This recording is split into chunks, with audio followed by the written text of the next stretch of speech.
Hello and welcome to learn with Hema's class. My dear students, आज मैं आपको कराने वाली हूँ स्टैंडर्ड 8 का हिंदी सब्जेक्ट और उसके पहली इकाई का 7 चैप्टर मेरे रजा साहब, जिसे लिखा है सुजाता बजाज ने। ये चैप्टर मैं आपको एक्सप्लेन करूंगी लाइन बाय लाइन और साथ ही साथ बीच बीच में कहीं पर अगर कुछ ऑब्जेक्टिव टाइप क्वेश्चंस है तो वो भी आपको बताऊंगी, ताकि एग्जामिनेशन में आपको प्रिपेयर करने के लिए बहुत ही आसानी हो जाएगी। और इसके साथ ही मैं इसके जो कृति वाले क्वेश्चंस है वो सारे यहाँ पे मैं आपको इसी वीडियो में बताऊंगी, तो एंड तक बने रहिए। आगे बढ़ने से पहले एक छोटी सी रिक्वेस्ट जो हमेशा से मेरी रहती है बच्चों, वो ये कि यदि आप मेरे चैनल के सब्सक्राइबर नहीं हैं तो प्लीज़ ज़रूर से सब्सक्राइब कीजिए मेरे चैनल को लर्न विद हेमा को, और मुझे 100K सब्सक्राइबर्स तक पहुंचने में मदद कीजिए। मैं ज़्यादा दूर नहीं हूं। अगर आपको वीडियो अच्छा लगे तो लाइक बटन हिट करना ना भूलें, और साथ ही साथ अगर आपको लगे ये वीडियो आपको बहुत ही यूज़फुल हो रहा है आपके एग्जामिनेशंस के लिए, आपको बेटर स्कोर करने के लिए, तो कमेंट बॉक्स में अपने कमेंट देना ना भूलें। आपके कमेंट्स ही तो मुझे मोटिवेट करते रहते हैं। तो चलिए शुरू करते हैं। सुजाता बजाज द्वारा लिखे हुए मेरे रजा साहब, ये जो चैप्टर है एक रिमेम्बरेंस यहाँ पे बताया गया है, स्मृति, मनुस्मृति, यानी जो याद आपको किसी की आ जाए, किसी समय कोई बात होने पर किसी की जब याद आ जाती है और उनके साथ में आपके कैसे रिलेशंस है और उनकी क्या क्या खास बातें हैं, वो सब जब आपको याद आती है, मतलब एक फ्लैशबैक मेमोरी जैसा, ये चैप्टर उसी फ्लैशबैक मेमोरी टाइप पे बेस्ड है। 23 जुलाई सुबह सुबह ही समाचार मिला, रजा साहब नहीं रहे। अब 23 जुलाई को सुबह सुबह ही उन्हें समाचार मिला अर्थात खबर मिली, न्यूज़ मिली। ओके, क्या न्यूज़ मिली उनको कि रजा साहब नहीं रहे। रजा साहब कौन है? सैयद हैदर रजा। ये एक बहुत ही बड़े आर्टिस्ट है, इंडिया के ही पले बड़े हैं, लेकिन आगे जाके उन्होंने फ्रांस में अपना नाम और कमाया। इंडिया में उनको काफ़ी सारे अवार्ड्स भी मिले हैं, पद्मश्री, पद्म भूषण और भी बहुत सारे इनको अवार्ड्स मिले हैं।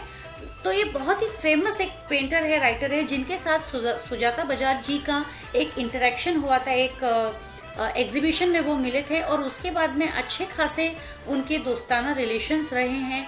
काफ़ी रजा साहब ने सुजाता मैम को हेल्प किया है। तो सुजाता मैम को वो सारी बातें, जैसे ही उन्हें खबर मिली कि रजा साहब नहीं रहे, तो वो सारी बातें रजा साहब की उनके फ्लैशबैक में, मेमोरीज में आने लग गई। और यह सुनते ही मानस पटल पर यादों की एक कतार सी लग गई। मतलब मानस पटल यानी कि जो मन में, मेमोरीज में जो उनकी यादें थी, तो उन पूरी यादों की जैसे एक लाइन लग गई है कि वो सारी उनको एक एक करके बातें याद आ रही है रजा साहब की। पिछले फरवरी की ही बात है। अब पिछले फरवरी, लास्ट फरवरी की ही बात है। मैं दिल्ली पहुंची थी अपनी गणपति प्रदर्शनी के लिए। तो सुजाता जी कहाँ गए थे? दिल्ली। क्यों गए थे? अपने गणपति प्रदर्शनी के लिए। तो यहाँ पे ये कौन गई थी? सुजाता जी कहाँ गई थी? दिल्ली। क्यों गई थी? गणपति प्रदर्शनी के लिए। उन्होंने अपनी गणपति की प्रदर्शनी लगाई थी, उसमें वो गए थे। सोच रही थी कि रजा साहब शायद अपनी व्हील चेयर पर मेरी प्रदर्शनी के उद्घाटन के अवसर पर आ जाए। तो वो ये अपनी प्रदर्शनी के लिए गई है, तो वो ये भी सोच रही थी कि शायद रजा साहब अपनी व्हील चेयर पर बैठकर यहाँ आ जाए मेरी प्रदर्शनी देखने के लिए।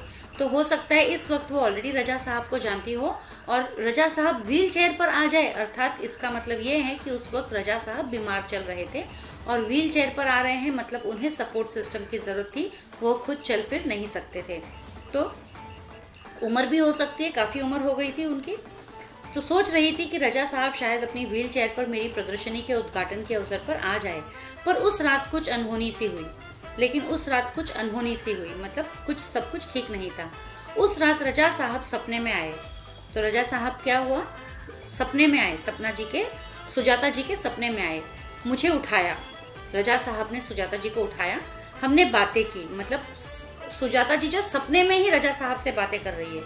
शो के लिए मुझे उन्होंने शुभकामना दी और कहने लगे, मतलब उनका जो शो होने वाला है, मतलब आगे जो भी शो होने वाला है उसके लिए शुभकामनाएं दी, मतलब बेस्ट विशेस दिए, और कहने लगे सुजाता एक बार मुझसे मिलने आ जाओ।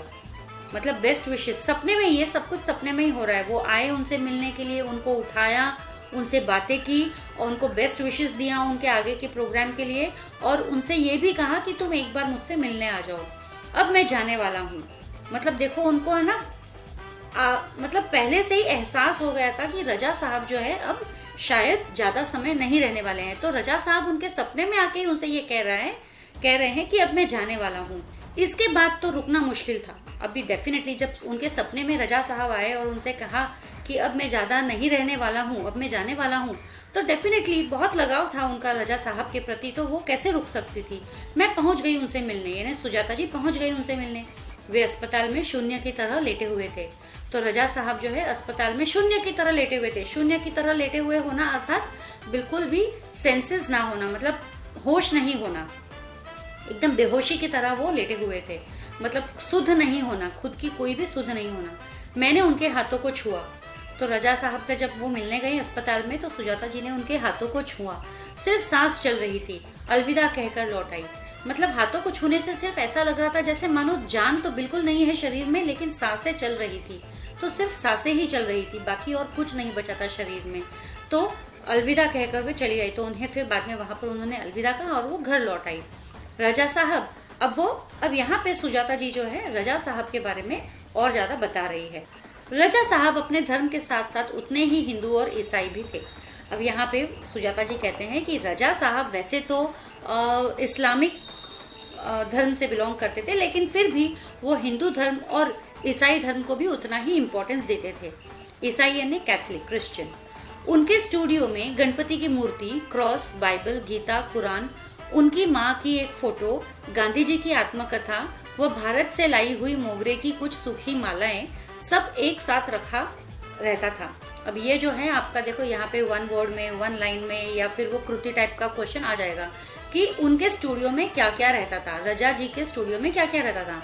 एक गणपति की मूर्ति थी, क्रॉस था, बाइबल थी, गीता, कुरान, ये सारी थी। मतलब कौन सी किताबें थी? तो आप बोल सकते हो बाइबल, गीता, कुरान, ये थी। ठीक है।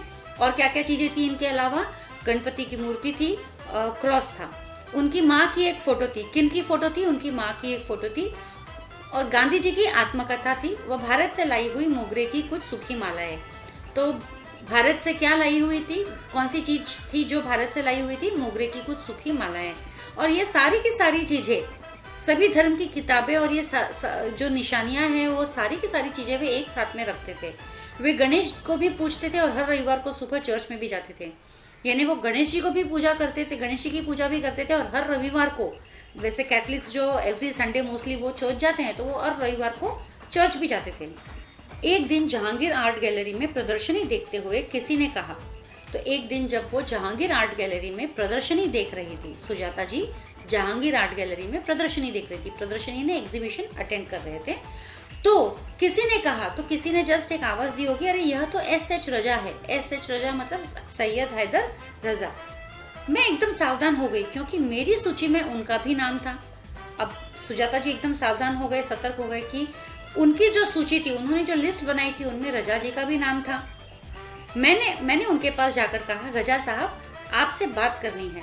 तो सुजाता जी गई रजा साहब के पास में और उनसे कहा कि आपसे बात करनी है।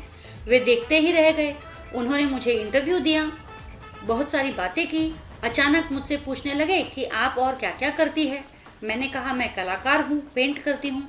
वे तुरंत खड़े हो गए और कहने लगे, चलो तुम्हारा काम देखते हैं। अब ये रजा साहब की जो मुलाकात उनकी पहली बार हुई थी सुजाता जी की, ये वहाँ पर की बात कर रहे हैं। तो जहांगीर आर्ट गैलरी में जब वो प्रदर्शनी में थी, तब उनको किसी ने कहा कि ये तो रजा साहब है, तो वो उनसे मिलने चली गई। मिलने जाकर उनको सीधा ये भी कह दिया कि मुझे आपसे बात करनी है, यानी कि इंटरव्यू टाइप में कुछ लेना है। रजा साहब तो देखते ही रह गए उनको, फिर उन्होंने इंटरव्यू भी दिया। और इंटरव्यू खत्म होने के बाद में रजा साहब ने सुजाता जी से पूछा कि तुम क्या करती हो, और मतलब क्या करती हो? तो उन्होंने कहा कि, सुजाता जी ने कहा कि मैं कलाकार भी हूँ, पेंट करती हूँ।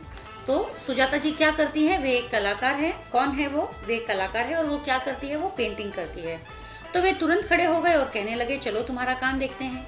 तो जैसे ही उन्होंने कहा कि वे कलाकार है, पेंट भी करती है, तो रजा साहब तो तुरंत खड़े हो गए, कहा चलो तुम्हारा हम काम देखेंगे। तो मैं सोच में पड़ गई कि मेरा काम तो पुणे में है। अब ये थे मुंबई में, जहांगीर आर्ट गैलरी मुंबई में है, और इनका जो स्टूडियो है सुजाता जी का, वो है पुणे में। अब यहाँ पे रजा जी कह रहे हैं कि तुम्हारा काम देखने चलते हैं, तो पुणे जाएंगे मुंबई से। तो उन्होंने बताया, बोले कि ये तो पुणे में है मेरा काम। तो रजा जी कह पड़े कि चलो तो हम पुणे ही चले जाएंगे। तो ताज होटल के सामने से हम सब ने टैक्सी ली। हम सब ने मतलब जो रजा साहब, उनकी टीम और सुजाता जी, इन्होंने सबने ताज होटल के सामने से टैक्सी ली, यानी कि जहांगीर आर्ट गैलरी करीब करीब वहीं पर आसपास में है, ताज होटल के पास में। और सीधे पुणे पहुंचे और टैक्सी करके सीधे पुणे पहुंच गए। सोचो, देखो क्या मतलब एक जो बोलते हैं ना कि एक अपने काम के प्रति जो लगाव है, तो वो इतना गहरा लगाव होता है कि कोई और भी अगर आपको लगता है कि वही काम है तो आप उनके काम में भी उतनी ही रुचि लेते हो। तो रजा साहब खुद एक पेंटर है। जब उन्हें पता चला कि सुजाता जी भी पेंटिंग करती है तो वो उनका काम देखने के लिए पुणे चले गए, तुरंत के तुरंत उनके साथ में। ठीक है, उन्होंने मेरा काम देखा और फिर कहा, और फिर सुजाता जी का काम देखा पुणे में उन्होंने, और फिर कहा आपको पेरिस आना चाहिए, आपका भविष्य बहुत उज्जवल है। मतलब डेफिनेटली रजा साहब को उनकी पेंटिंग्स बहुत ही अच्छी लगी, उनके काम बहुत ही अच्छा लगा होगा, इसीलिए रजा साहब ने उनसे कहा कि आपको पेरिस आना चाहिए, आपका भविष्य बहुत उज्जवल है। यानी कि आप इतने अच्छे कलाकार हो, अगर आप पेरिस आए तो आपका भविष्य एकदम ही उज्जवल होगा, बहुत प्रॉस्पर करोगे अपने इस काम में। डेफिनेटली पेरिस एक ऐसा प्लेस है जहाँ पर कलाकार की कद्र होती है, स्पेशली पेंटर्स वगैरह की बहुत कद्र होती है, और भी कला की कद्र होती है। लेकिन ये जो रजा साहब खुद एक पेंटिंग फील्ड से हैं, सुजाता जी भी पेंटिंग फील्ड से हैं, इसलिए वो उनसे कह रहे थे कि वहाँ पर आप आइए फ्रांस में, आपकी बहुत ही तरक्की होगी। छोटी से छोटी बात भी उनके लिए महत्वपूर्ण हुआ करती थी। अब वो रजा साहब के बारे में बता रही है। ये सारी जो यादें हैं जो सुजाता जी को याद आ रही, जैसे ही उन्हें खबर मिली ना कि रजा साहब नहीं रहे, तो ये जो भी उन्होंने समय बिताया है रजा साहब के साथ में, जो भी किस्से हैं उनके, तो वहाँ की वो यादें उन्हें याद आ रही है। तो वो रजा साहब के बारे में बता रही है कि छोटी से छोटी बात भी उनके लिए महत्वपूर्ण हुआ करती थी। मतलब हम कभी कभी इग्नोर कर देते हैं, अरे ये इतनी सी बात के लिए क्या रोना है, लेकिन नहीं, रजा साहब के लिए छोटी से छोटी बात भी बहुत ही महत्वपूर्ण होती थी। बड़ी तन्मयता और लगन के साथ वे काम करते थे सब कुछ। मतलब वो बहुत ही तन्मयता के साथ में, तन्मयता यानी कि बहुत ही सीरियसली मन लगा के ध्यान से वो अपना काम करते थे, और लगन से मतलब पूरे दिल से, बिल्कुल भी ऐसे ऊपरा ऊपरी काम नहीं कि भाई काम करने के लिए करना है, नहीं, वो दिल से वो काम करते थे। पेंटिंग बिकने के बाद पेंटिंग में भी पैकिंग में भी उनकी रुचि हुआ करती थी। मतलब क्योंकि वो पेंटर थे, तो जब उनकी पेंटिंग बिक जाती थी तो ऐसा नहीं है कि वो अपने वर्कर्स को कह देते थे कि भाई तुम ये पेंटिंग को पैक करके क्लाइंट के पास पहुंचा दो। वो खुद पैकिंग करते थे। पैकिंग में भी वो काफ़ी रुचि लेते थे। रुचि लेना यानी इंटरेस्ट लेना। कोई इस काम में मदद करना चाहता तो मना कर देते, और पेंटिंग के काम में अगर कोई मदद करना चाहता तो वो मना कर देते। किसी को हाथ नहीं लगाने देते थे, सबको मना कर देते थे कि मेरा काम पेंटिंग का मैं ही करूँगा। बड़े करीने से मतलब बड़े ही ध्यान से, धैर्य के साथ वे पैकिंग करते थे। धैर्य यानी पूरे पेशेंस के साथ में, घाई बिल्कुल नहीं करते थे। भले लेट हो जाए लेकिन पैकिंग एकदम सही होना चाहिए। कहते थे लड़की ससुराल जा रही है, उसे संभाल कर भेजना है। यानी पेंटिंग को क्या कहते थे, अपनी लड़की के समान बड़े ही प्यार से जतन से उसे रखते थे और पैकिंग करते थे। तो इसका मतलब ये था कि लड़की जो है ससुराल जा रही है तो बड़े ही संभाल कर उसे भेजना है। मतलब बिल्कुल भी लड़की को परेशानी नहीं होनी चाहिए, यानी कि जो पेंटिंग है उनकी, उसे बिल्कुल भी परेशानी नहीं होनी चाहिए। उसे बिल्कुल भी धक्का अगर लग भी जाए कहीं पर, समझो ट्रांसपोर्ट के दौरान, तो पेंटिंग को बिल्कुल भी नुकसान नहीं होना चाहिए। जब वे किसी को पत्र लिखते या कुछ और लिखते थे तो मत पूछिए, हर शब्द हर पंक्ति को नाप तोल कर लिखते थे। फूल उन्हें बहुत प्यारे लगते थे। मतलब जब वो किसी को पत्र भी लिखते थे तो कैसे लिखते थे, मतलब वो जो भी शब्द लिखते थे या जो भी पंक्तियाँ, लाइंस जो भी लिखते थे, वो बहुत ही नाप तोल कर, सोच समझ कर लिखते थे। मतलब ऐसा ही नहीं कि बस पत्र लिखना है उसके लिए लिख दिया। सही लिखना है, अच्छा लिखना है, और जितनी ज़रूरत है उतना ही लिखना है। इसीलिए कहे नाप तोल के, मतलब ऐसा नहीं भर भर के बड़े बड़े लेटर्स, जितना ज़रूरत है उतना ही लिखते थे। और फूल उन्हें बहुत प्यारे लगते थे। फूल उन्हें क्या चीज़ बहुत प्यारी लगती थी, फूल। तो यहाँ से जो हमारा प्रश्न बन सकता है, आपके क्वेश्चंस जो कृति टाइप के क्वेश्चन है उनके लिए, पत्र कैसे लिखते थे, हर शब्द हर पंक्ति को नाप तोल कर लिखते थे, ठीक है। और या किन्हें नाप तोल कर लिखते थे, हर शब्द को हर पंक्ति को नाप तोल कर लिखते थे। उन्हें क्या बहुत प्यारे लगते थे, उन्हें फूल बहुत ही प्यारे लगते थे। मुझे याद है 22 अक्टूबर 1988 को मैं लंदन से पेरिस के गार्दिनो स्टेशन पर ट्रेन से पहुंची थी। अब सुजाता जी एक वो दूसरी बात याद कर रही है कि 22 अक्टूबर 1988 को जब वो लंदन से पेरिस के गार्दिनो, पेरिस में गार्दिनो नाम का एक स्टेशन है, वहाँ पर ट्रेन से पहुंची थी, तो रजा साहब स्टेशन पर मेरा इंतज़ार कर रहे थे। तो यानी पेरिस के गार्दिनो स्टेशन पहुंची तो रजा साहब वहाँ आ गए थे। यानी कि वो सोचिए कितनी चिंता करते थे अपने देशवासियों के। तो वो रजा साहब वहाँ पर ऑलरेडी आ चुके थे उन्हें लेने के लिए। ट्रेन लेट थी पर वे वहीं डटे रहे। ट्रेन लेट हो चुकी थी, हालांकि रजा साहब चले नहीं गए कि भाई ट्रेन लेट हो रही है तो मैं चला जाता हूँ, नहीं, वो वहीं डटे रहे। मुझे मेरे हॉस्टल के कमरे में छोड़ ही वे गए। तो ये कह रहे हैं कि रजा साहब मुझे वहाँ लेने भी आए और जब तक उन्होंने मुझे मेरे हॉस्टल में मेरे कमरे में नहीं छोड़ दिया तब तक वो मेरे साथ ही थे। उसके मुझे छोड़ने के बाद ही वो गए। तो ये बताता है कि रजा साहब बहुत ही केयरिंग नेचर वाले थे। एक दिन मैं बीमार होकर अपने कमरे में पड़ी थी। अब वो बता रही है सुजाता जी एक दूसरा किस्सा कि एक दिन वो बीमार हो गए थे और बीमार होकर वो अपने कमरे में ही पड़ी थी।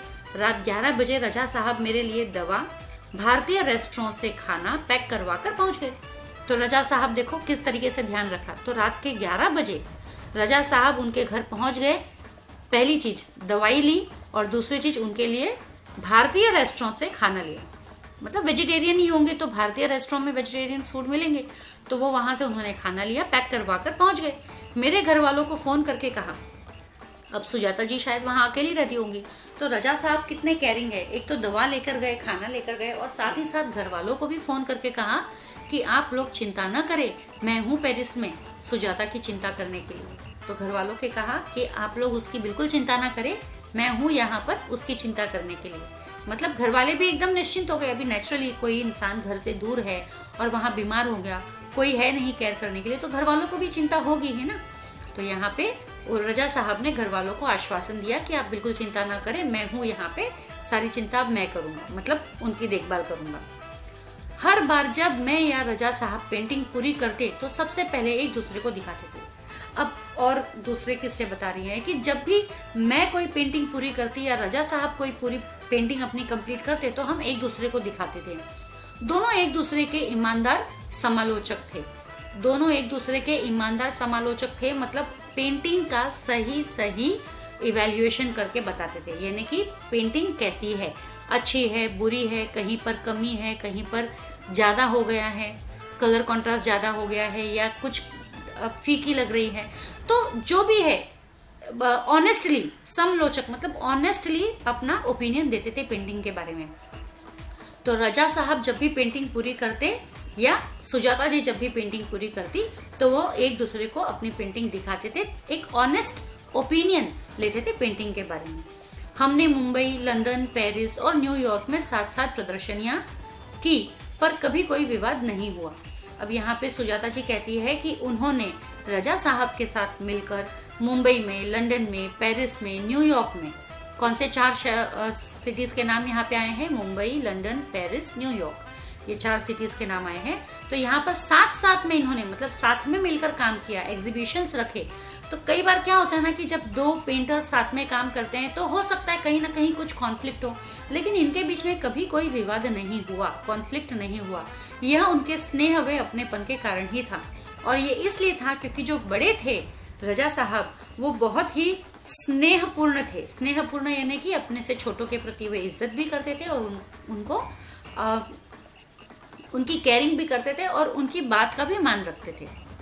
तो उनके अपनेपन का कारण ही था कि उनके बीच में कभी कोई विवाद नहीं हुआ, इतनी सारी बड़े बड़े जगहों पर प्रदर्शनियां होने के कारण। हिंदी, उर्दू तो हमेशा से ही बहुत अच्छी रही है उनकी, मतलब हिंदी भाषा जो कि एक प्रकार की उर्दू भाषा में ही आती है, तो उनकी हमेशा से ही बहुत अच्छी रही है, सुजाता जी कहते हैं। अंग्रेजी, फ्रेंच भी वे बहुत अच्छी लिखते हैं, मतलब अगर इंग्लिश में लिखना हो या फ्रेंच में भी लिखना हो तो भी वो बहुत अच्छा लिखते हैं। कविताओं से बहुत प्यार था उन्हें, मतलब वो पोएट भी थे, कविताएं भी करते थे। शेर, गजल व पुराने हिंदी फिल्म के गाने बड़े प्यार से सुनते थे। अगर कोई शेर व शायरी हो रही है, कोई गजल कही जा रही है या पुराने हिंदी फिल्म के गाने बज रहे हैं तो बड़े प्यार से वो सुनते थे। एक दिन एक डायरी रखते थे अपने पास में, रजा साहब के पास में एक डायरी हुआ करती थी, हर सुंदर चीज को लिख लिया करते थे उसमें। और रजा साहब जहाँ पर भी ट्रैवल करते थे, जहाँ पर भी उन्हें कुछ अच्छा नजर आता था तो उसको डायरी में नोट करते थे, हर सुंदर चीज को लिख लिया करते थे उसमें।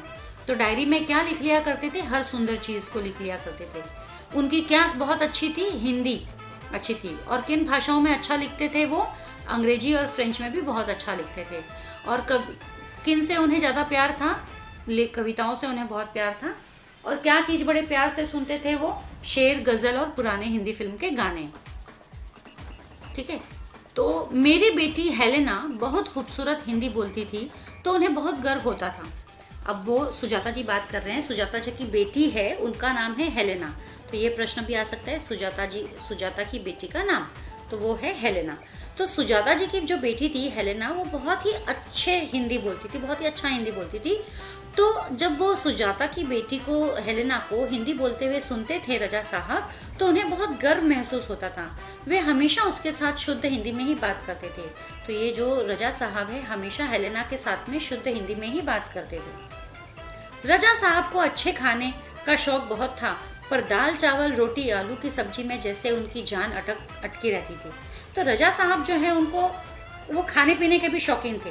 मतलब पेंटिंग तो करते ही थे, भाषा के भी अच्छी जानकारी रखते थे, साथ ही वो उनको खाने पीने का भी बहुत शौक था। खासकर जब दाल चावल और आलू की सब्जी और रोटी बने। दाल चावल ये हमारा भारतीय खाना है, दाल चावल आलू की सब्जी और रोटी। तो वो जैसे मानो उस खाने में उनकी जान अटक गई हो, बहुत ही ज़्यादा पसंद था उनको वो खाना। मैं हफ्ते में एक बार भारतीय शाकाहारी खाना बनाकर भेजती थी उनके लिए, उनके फ्रांसीसी दोस्तों के लिए। मतलब हफ्ते में एक बार, सुजाता जी कहते हैं कि मैं हफ्ते में एक बार तो ये भारतीय खाना बना के उनके लिए भेजती थी। कहाँ पर? उनके घर में, उनके दोस्तों के यहाँ पे, उनके दोस्तों के लिए भी भेजती थी, उनके लिए भी भेजती थी। रजा साहब के कुछ पुराने फ्रांसीसी दोस्तों को उनके जाने की खबर देने गई, तो फिर से एक बार उनकी दीवारों पर रजा साहब की काफ़ी सारी कृतियाँ देखने का मौका मिल गया। अब वो कह रहे हैं, जब रजा साहब गुजर गए तो उनके गुजरने के बारे में वो जब उनके दोस्तों को बताने के लिए उनके घर गई सुजाता जी, तो उनके घर जाने पर भी उनके दीवारों पर जो कृतियाँ लगी हुई थी, कृतियाँ मतलब जो पेंटिंग्स वगैरह टंगी हुई थी, वो भी रजा साहब की ही बनाई हुई थी, रजा साहब द्वारा ही उनको दी गई थी। तो वो देखने का भी मौका मिला उनको, रजा साहब की और कुछ काम उनका किया हुआ और कुछ काम देखने को मिला। मैं हमेशा कहती, रजा साहब आप मेरे एंजल गार्जियन हैं। तो सुजाता जी कहती है, मैं हमेशा ही कहती थी कि रजा साहब आप तो मेरे एंजल गार्जियन हैं। तो मुस्कुरा देते, तो वो हमेशा हंसते। मतलब सुजाता जी जब भी कहती ना रजा साहब को कि आप तो मेरे एंजल गार्जियन हैं, तो रजा साहब मुस्कुरा देते। पर सन 2000 के बाद से कहते, क्यों अब हमारी भूमिका बदल गई है, तुम मेरी एंजल गार्जियन हो, अब मैं नहीं। लेकिन 2000 के बाद से, जब से रजा साहब बीमार पड़े, तब से रजा साहब जो है सुजाता जी को कहने लगे, अब तो उल्टा हो गया है, अब मैं नहीं तुम मेरी एंजल गार्जियन हो। बिल्कुल सही। जब बच्चे छोटे होते हैं तो माँ बाप उनका बहुत ध्यान रखते हैं, तो माँ बाप बच्चों के लिए तो एंजल ही हो गए। लेकिन जब माँ बाप बूढ़े होते हैं, बच्चे बड़े होते हैं, तो बच्चे माँ बाप का ध्यान रखते हैं, उल्टा हो जाता है सीन। बिल्कुल वैसे ही यहाँ पर हुआ है। तो ये मेरा चैप्टर एक्सप्लेनेशन तो खत्म हो गया है। अब मैं सीधे चलती हूँ इसके क्वेश्चन आंसर्स की तरफ। चलो, तो ये पहला है, निम्नलिखित गद्यांश पढ़कर दी गई सूचनाओं के अनुसार कृतियाँ कीजिए। तो पहला है आकलन कृति, संजाल पूर्ण करो। तो पहला है समाचार इन्हें मिला। किसे मिला समाचार? लेखिका को। क्या समाचार मिला? यह रजा साहब नहीं रहे। और कौन सी तारीख को मिला? इस समय मिला 23 जुलाई सुबह सुबह। उसका असर क्या हुआ? लेखिका के मानस पटल पर यादों की कतार सी लग गई। तो यह आपको शब्द दिया जाएगा, ये 4 बॉक्स भी दिए जाएंगे और ये चारों बॉक्स में आपको आंसर्स लिखने होंगे। ठीक है, चलिए कारण लिखते हैं। लेखिका दिल्ली गई थी। क्यों गई थी? अपनी गणपति प्रदर्शनी के लिए। लेखिका अस्पताल जाकर रजा साहब को अलविदा कहकर लौट आई, क्योंकि वे अस्पताल में शून्य की तरह लेटे थे और सिर्फ उनकी सांस चल रही थी। ओके, यहाँ पर वापस से संजाल संपूर्ण कीजिए। रजा साहब के स्टूडियो में ये सारी वस्तुएं थी। कौन सी वस्तुएं थी? गणपति की मूर्ति व क्रॉस, बाइबल, गीता, कुरान, ये तो मैंने आपको बताया ही था चैप्टर एक्सप्लेन करने के टाइम पे। माँ की फोटो, गांधी जी की आत्मकथा, वो मोगरे की सूखी माला। ये 2 मार्क के लिए डेफिनेटली आ सकता है। ठीक है, चलिए बढ़ते हैं। ठीक है, आकलन कृति, किसने किससे कहा? आपसे बात करनी है। लेखिका ने रजा साहब से कहा, मैं कलाकार हूँ। यह किसने कहा? यह भी लेखिका ने रजा साहब से कहा है, यहाँ पर गलत लिखा गया है। चलो तुम्हारा काम देखते हैं। तो यह रजा साहब ने लेखिका से कहा। ठीक है, अब ये जोड़ियां मिलाओ हैं। सूखी मालाएं, पुस्तक गांधी जी की आत्मकथा, मूर्ति गणपति, कलाकार जो है लेखिका। ठीक है, शब्द संपदा में गद्यांश में से विदेशी शब्द ढूंढकर लिखिए। आर्ट गैलरी, स्टूडियो, इंटरव्यू, मतलब विदेशी शब्द है ना ये सारे, हम हिंदी में कहाँ यूज करते हैं। अनेक शब्दों के लिए एक शब्द लिखिए। अपने जीवन की कथा को हम आत्मकथा कहते हैं। कला दिखाने वाला होता है कलाकार। विलोम शब्द लिखिए, धर्म हो गया अधर्म, सुबह शाम। निम्नलिखित शब्द से प्रत्यय अलग करके लिखिए, कलाकार, कलाकार में प्रत्यय अलग करेंगे तो कार हो गया। ठीक है, कला आपका मेन शब्द हो गया और कार आपका प्रत्यय हो गया। प्रत्यय यानी सफिक्स होता है। नेक्स्ट, आकलन कृति में कारण लिखिए वापस। रजा साहब लेखिका के साथ पुणे गए क्योंकि वे लेखिका का काम देखना चाहते थे। रजा साहब ने लेखिका को पेरिस आने का न्योता दिया क्योंकि उन्हें लेखिका का काम पसंद आया था। ठीक है, अब बढ़ते हैं आगे। वापस से कृति पूर्ण करनी है। इस प्रकार करते थे सब कुछ रजा साहब, किस प्रकार, तन्मयता से और लगन से, है ना। कोई भी काम वो तन्मयता और लगन के साथ ही करते थे। ठीक है, अब समझ कर लिखिए। गद्यांश के आधार पर रजा साहब की विशेषताएं, तो जो भी पैराग्राफ आपको दिया जाएगा उसके हिसाब से रजा साहब की कुछ विशेषताएं हमें बतानी है। सबसे पहली, रजा साहब बड़ी तन्मयता व लगन से काम करते थे। दूसरी, पेंटिंग बिकने के बाद भी उसकी पैकिंग भी रुचि से करते थे। पत्र लिखते समय हर शब्द व हर पंक्ति को नाप तोल कर लिखते थे। फूलों से बहुत प्यार करते थे। तो ये बहुत ही इंपॉर्टेंट है, इस टाइप के क्वेश्चन डेफिनेटली पूछे जाएंगे। सही विकल्प चुनकर वाक्य फिर से लिखिए। आपका डैश बहुत उज्जवल है, भविष्य। ताज होटल के सामने से हमने डैश ली, टैक्सी। ठीक है, चलिए बढ़ते हैं वापस से आगे। कृति पूर्ण कीजिए। इन शहरों के नाम गद्यांश में आए हैं, पेरिस, पुणे। सिटीज के नाम मैंने आपको बताए थे लेसन एक्सप्लेन करने के टाइम पे। पर्यायवाची शब्द लिखिए। पर्यायवाची शब्द यानी कि आपको मीनिंग्स बताना है। काम यानी कार्य, करीना यानी सलीका, मतलब किस तरीके से कोई काम करते हैं। धैर्य यानी धीरज यानी पेशेंस, मदद यानी सहायता। विलोम शब्द हमें लिखना है। ससुराल यानी मायका, ससुराल का विलोम शब्द मायका, छोटी का बड़ी। संजाल पूर्ण कीजिए। यहाँ पे दोनों ने मिलकर चित्रों की प्रदर्शनियां यहाँ की थी, तो कहाँ की थी, मुंबई, लंदन, न्यूयॉर्क, पेरिस। ये भी मैंने आपको बताया था चैप्टर एक्सप्लेन करने के टाइम पे। कारण लिखिए। लेखिका व रजा साहब में कभी विवाद नहीं हुआ क्योंकि रजा साहब के पास स्नेह व अपनापन था। ये भी मैंने आपको समझाया था। शब्द संपदा में विलोम शब्द लिखिए। ईमानदार का बेईमान, स्नेह, घृणा। ये इंपॉर्टेंट है, ये क्वेश्चन डेफिनेटली पूछा जाता है। ठीक है, समानार्थी शब्द में विवाद, झगड़ा, स्नेह, प्यार, ये भी पूछा जाता है डेफिनेटली। अनेक शब्दों के लिए एक शब्द लिखिए। गुण, दोष आदि की आलोचना करने वाला, समालोचक, ये भी इम्पोर्टेंट है, मतलब ये वाला पार्ट बहुत ही इम्पोर्टेंट है आपका। गद्यांश में आए विदेशी शब्द ढूंढकर लिखिए। हॉस्टल, स्टेशन, रेस्टोरेंट, ट्रेन, ये सारे की फॉरेन वर्ड्स है। इसके पहले वाले पैसेज में भी कुछ फॉरेन वर्ड्स आए हैं, इस पैसेज में भी है। आकलन कृति, सूची तैयार कीजिए।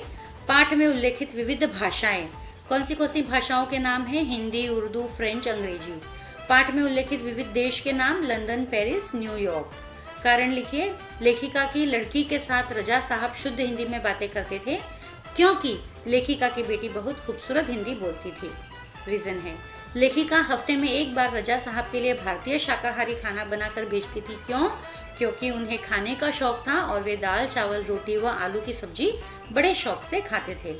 ठीक है, वापस से अब आए हैं हमारे संजाल पूर्ण कीजिए। इससे बहुत प्यार था रजा साहब को, किन से, कविताओं से, शेर व गजलों से, पुरानी हिंदी फिल्मी गानों से, हर सुंदर चीज की डायरी को में लेखन करने से। तो ये हमने ऑलरेडी जब चैप्टर मैंने कराया था तब कराया। वापस से दूसरा संजाल पूर्ण कीजिए। खाने की इन चीजों में रजा साहब की जान अटकी रहती, दाल, रोटी, चावल, आलू की सब्जी। निम्नलिखित कथन सत्य है या असत्य है, पहचान कर लिखिए। लेखिका की बड़ी बेटी हेलेना हिंदी बहुत ही खूबसूरत बोलती थी, यह तो सत्य है। रजा साहब की कुछ फ्रांसीसी दोस्तों के लिए लेखिका को उनके इस दुनिया में न होने की सूचना थी, असत्य। तो दोस्तों ने नहीं दी लेखिका को सूचना, लेखिका ने दोस्तों को सूचना दी है, तो वह सत्य होगा। ठीक है, शब्द संपदा, परिच्छेद में से शब्द युग्म शब्द ढूंढ कर लिखिए। ये भी इंपॉर्टेंट है। शब्द युग्म जो है, जैसे रोटी, आलू, अंग्रेजी, फ्रेंच, शेर, गजल, दाल, चावल। शब्द युग्म यानी जिनमें बीच में डैश होता है, हाइफन। गद्यांश में से प्रत्यय युक्त शब्द ढूंढ कर लिखिए। भारतीय यदि है तो इसमें प्रत्यय है ई, बड़ी ई की मात्रा और य, तो भारत आपका मूल शब्द हो जाता है और बड़ी ई और य आपका प्रत्यय। शाकाहारी, तो यहाँ पे शाकाहार आपका मूल शब्द है, ई जो बड़ी ई की मात्रा है आपका प्रत्यय हो गया है, इंपॉर्टेंट है ये भी। गद्यांश में से ऐसे दो शब्द ढूंढ कर लिखिए कि जिनके वचन परिवर्तित नहीं होते। आलू और दोस्त, इनके वचन परिवर्तित नहीं होंगे। नीचे दिए हुए शब्दों के विलोम शब्द लिखिए। शाकाहारी, मांसाहारी, इंपॉर्टेंट है अगेन ये भी। सुंदर, कुरूप। ठीक है, वापस से हम आते हैं। संजाल पूर्ण कीजिए। रजा साहब की स्वभावगत विशेषताएं, पहला है धैर्यशील, भाषाओं से प्रेम, स्नेह व अपनेपन की भावना, तन्मयता व लगन से काम करने की उपयोजित लेखन। जहाँ चाह होती है वहाँ राह निकल आती है। इस सुवचन को आधार बनाकर 80 शब्दों तक कहानी लिखिए। तो ये मैं रीड करती हूँ आपके लिए। विजयपुर नाम के एक छोटे से नगर में अथर्व नाम का होनहार व परिश्रमी लड़का रहता था। इस संसार में उसका कोई नहीं था, वह अनाथ था। दिन भर मेहनत मजदूरी करके वह स्वयं का पेट पालता था। अथर्व को पढ़ाई करने की चाह थी, लेकिन स्कूल जाने के लिए उसके पास पैसे नहीं थे। इसलिए वह शाम को मजदूरी करके घर आकर अपने आप ही पढ़ाई करता था। पढ़ाई करते समय यदि कुछ समझ में नहीं आता था तो वह अपने आसपास रहने वाले बच्चों से पूछ लेता था। ऐसा करके वह पढ़ना लिखना सीख गया। एक दिन नगर के भव्य दीवार पर लगाया विज्ञापन उसने पढ़ा। विज्ञापन में लिखा था कि सरकार होनहार बच्चों को छात्रवृत्ति देना चाहती है, यानी स्कॉलरशिप, और इसके लिए छात्रों को मौखिक साक्षात्कार के लिए सरकारी दफ्तर में आना पड़ेगा। अथर्व विज्ञापन पढ़कर निश्चित समय पर सरकारी दफ्तर में पहुंच गया, लेकिन उसका नाम किसी भी स्कूल में दर्ज न होने के कारण कर्मचारियों ने उसे वहां से जाने के लिए कहा। अथर्व के पास पढ़ने की ललक थी, वह वहां से जाने के लिए तैयार नहीं हुआ। वहीं पर खड़े रहकर वह विनती करने लगा। उसी वक्त जिला अधिकारी वहां पर आ पहुंचे। उन्हें सारी बातें समझ में आ गई और उन्होंने अथर्व का साक्षात्कार लिया यानी इंटरव्यू लिया। मुलाकात में उन्होंने अथर्व को कई प्रश्न पूछे। आश्चर्य की बात यह थी कि किसी स्कूल का छात्र न होने के बावजूद भी उसने सभी प्रश्नों के सही उत्तर दिए। अतः उसकी होशियारी की तारीफ करते हुए जिलाधिकारी ने उसकी छात्रवृत्ति मंजूर कर दी। सच ही कहा गया है कि जहाँ चाह है वहाँ राह होती है। ठीक है, अब ये है मौलिक सृजन। कला से प्राप्त आनंद अवर्णनीय होता है, अपने विचार लिखिए। ठीक, आंसर पढ़ती हूँ मैं। मन के अंतःकरण की सुंदर प्रस्तुति कला कहलाती है। दूसरे शब्दों में अभिव्यक्ति की कुशल शक्ति कला कहलाती है। संगीत, काव्य, रंगमंच, चित्रकला, मूर्तिकला आदि विविध प्रकार की कला है। कला के द्वारा मनुष्य को सत्यम, शिवम व सुंदरम का एहसास होता है। कला के द्वारा मिलने वाले आनंद की कोई सीमा ही नहीं होती। कला मनुष्य को संकीर्ण भावनाओं से ऊपर उठाती है।